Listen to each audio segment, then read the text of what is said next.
what I'm doing here is trying to piece back together a huge tear in a inflatable latex suit. And I'm trying to do it so that the repair is actually on the inside. And so what I've done is I first glued a strip on the inside. I turned the whole thing inside out through the tear, and I created a strip of clear material because even getting the red material that's made by this manufacturer, the age of the suit has changed the red. The red actually would kind of stand out a little bit. So I instead elected to do a internal repair with clear material. And so I at first attached it just to one half the side of the strip, and I basically only applied glue to the one side and attached it. I put glue on the entire thing. I first put the blue painter's tape like I have here, and then I applied the glue, and then I put the plastic wrap to protect it so that basically the whole thing could be covered in glue, and then slowly peel away and piece it together little by little. And so I've already done half of it, and now I've turned it right side out, and I'm completing the other half of it. And again, I did the same thing. So there's a lot of preparation work, applying the glue, putting the blue painter's tape, applying the glue, putting the plastic wrap. You do that entire process for half of it, and then you slowly peel it and place it. Then I turned it right side out, and now and then I had to basically do all of that again. I had to put the blue painter's tape again, glue it, put the plastic covering on it, and so now I'm doing the final sealing of the suit, and that's what I'll let you watch a little bit, and how I'm bringing that together now. So the painter's tape is only to keep it from curling when you apply the glue, and also when you're doing the cleaning of the material. Before you apply the glue, you clean it with a solvent. I use heptane, which is the solvent that's actually in rubber cement, and it makes the latex curl, as does the rubber cement. So the painter's tape just keeps it straight, and then once the solvents have evaporated, which takes about half an hour, give or take, but you can then peel this off. And I've found a way to do it. You can't really peel it like this because it stretches the latex, and then it will stick to itself. It'll fold over and stick to itself. So, but I found if I carefully kind of do it at 180 degrees, little by little, and kind of roll it, I can get that to come off. And it's okay for me to touch the glued side because it's covered with this plastic wrap.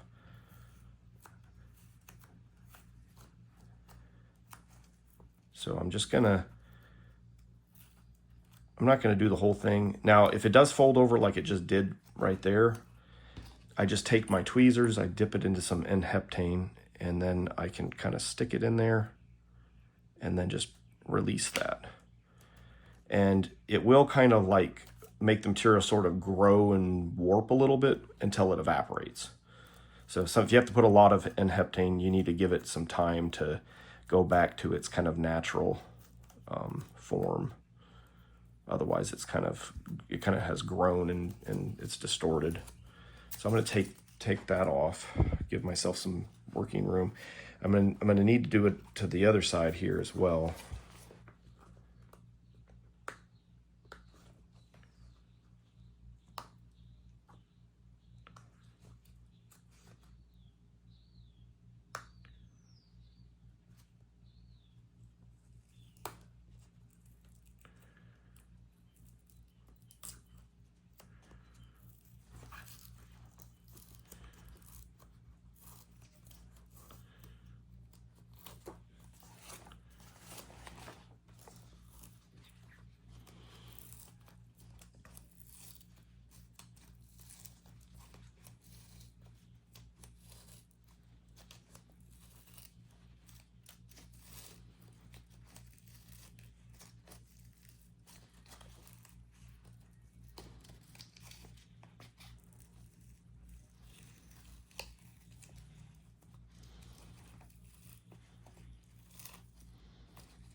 sure I don't have anything folded over. One important thing is when you get to these cross seams, it's basically sort of a milestone where you can try to make sure that things are going to come together. So I'm going to try my best to get that to come back together like that. That way, you know, you're registering these different places so that you don't end up with too much slack on one side of this, because it's very easy to do because the material is very stretchy, and when you're manipulating it, it's easy to end up getting some slack on one side, which is very difficult to deal with later on. I mean, there are ways you can do it, but it's better to avoid it. So I'm going to start working again, and I'm going to peel this back a bit.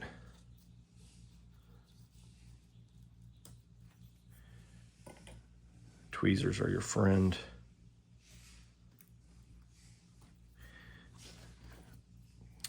Right here, I'm going to have to just put a little bit because it kind of got folded over.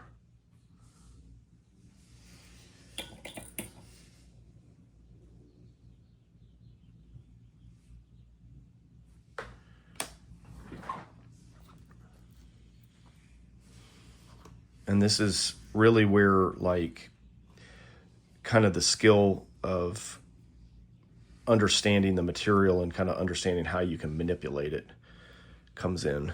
I'm working over a large glass jar. That really helps a lot with this. It's kind of like your anvil, so to speak, when you're dealing with latex seams or PVC seams. So you can use the cylinder jar like this because you can kind of hold it in place and you can kind of stretch it out. You do have to be careful. You have to kind of understand you're stretching this a little bit, so you want to sort of also stretch the other side just slightly when you're bringing it together. And it's tricky because if you get too much of this side of the seam glued, if you end up with like an angle, it's hard to steer it back this way. So you really kind of want to work with it either like slightly like this or kind of flat. Flat's okay if your seam is straight, but if it starts to curve, you kind of have to like know how to handle that. So I'm basically gonna just very carefully watch the edge, and I'm trying to bring the edge flush with the other the best that I can.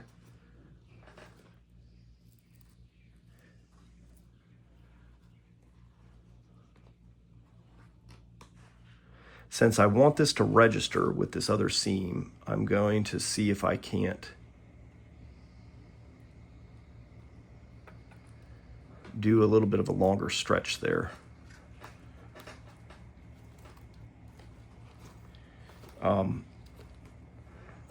Right here where it's not completely flush, what I can do is I'll take my tweezers, dip it in the solvent,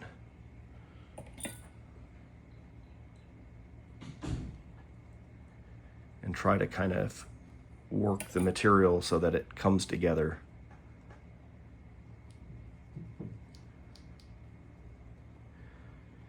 The solvent will actually kind of go through the material, and it'll actually kind of get down into the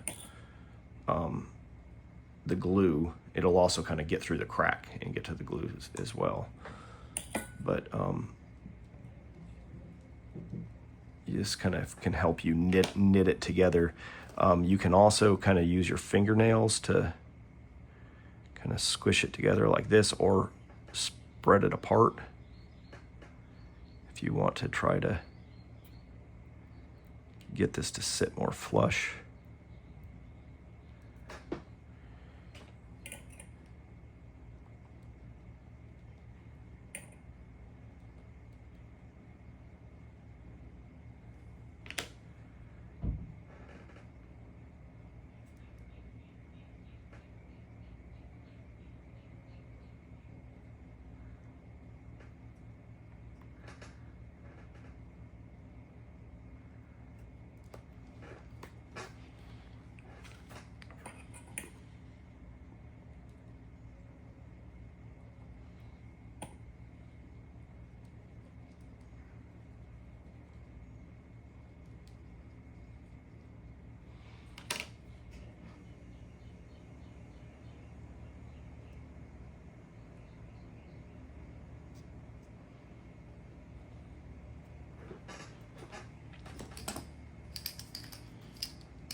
apply my leather working metal edge roller to get some good pressure on that.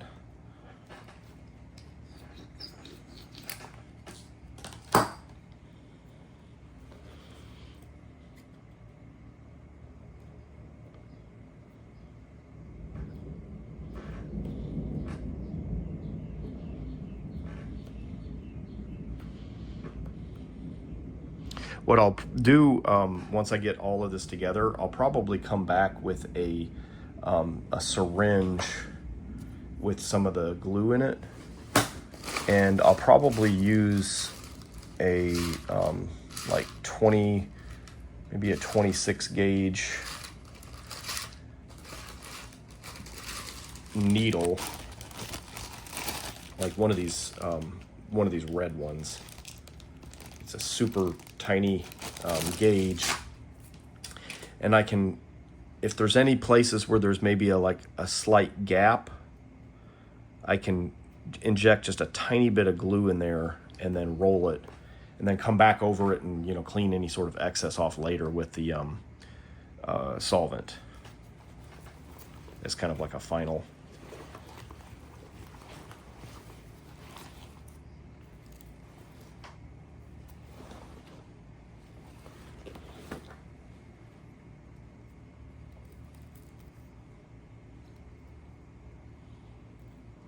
Keep going here.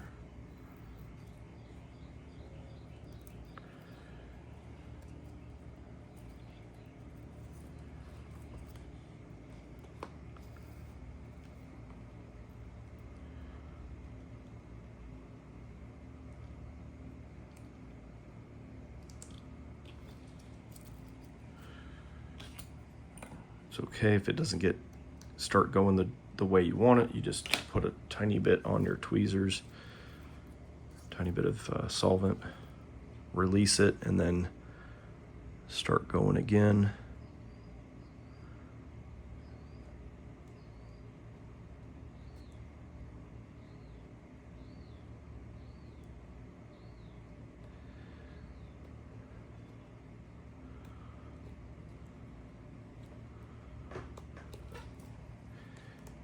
And I learned, like, I'll never necessarily get it perfect, but if I can get it close enough, then I can kind of work with it with the solvent.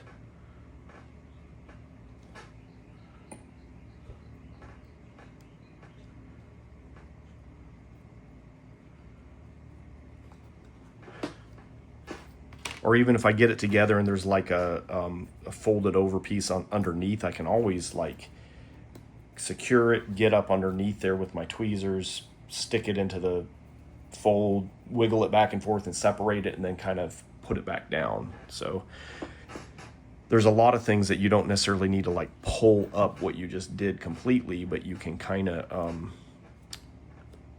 go back with some tweezers and fix.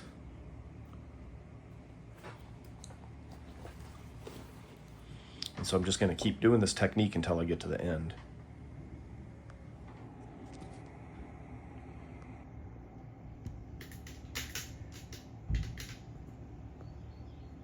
Do the zoom in there.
Let's see if we can get this to knit together nicely.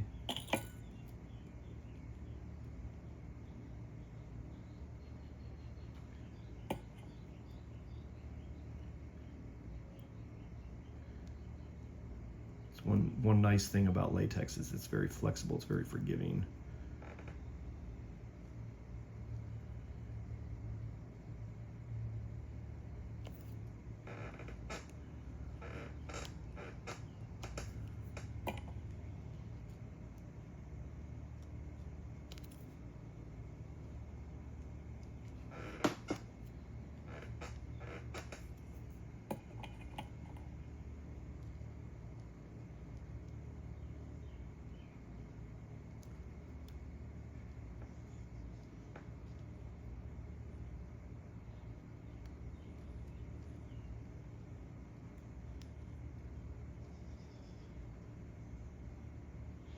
What's neat about the rubber cement and the N-heptane is that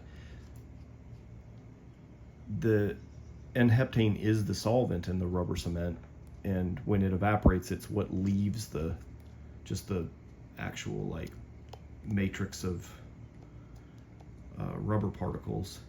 So as you add this back in, you're just reactivating the glue, and so you're really kind of controlling, like, okay, maybe a little bit of solvent has evaporated, but I can add some back in.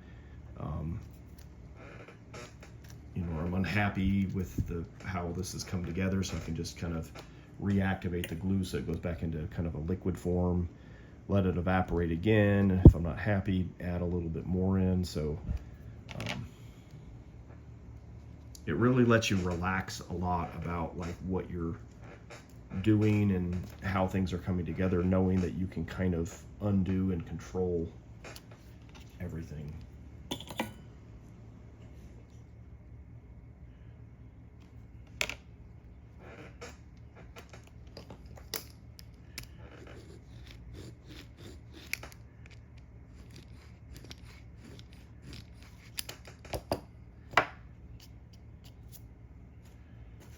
A little bit of black stuff that comes kind of from the roller's bearing. Use some alcohol to clean that.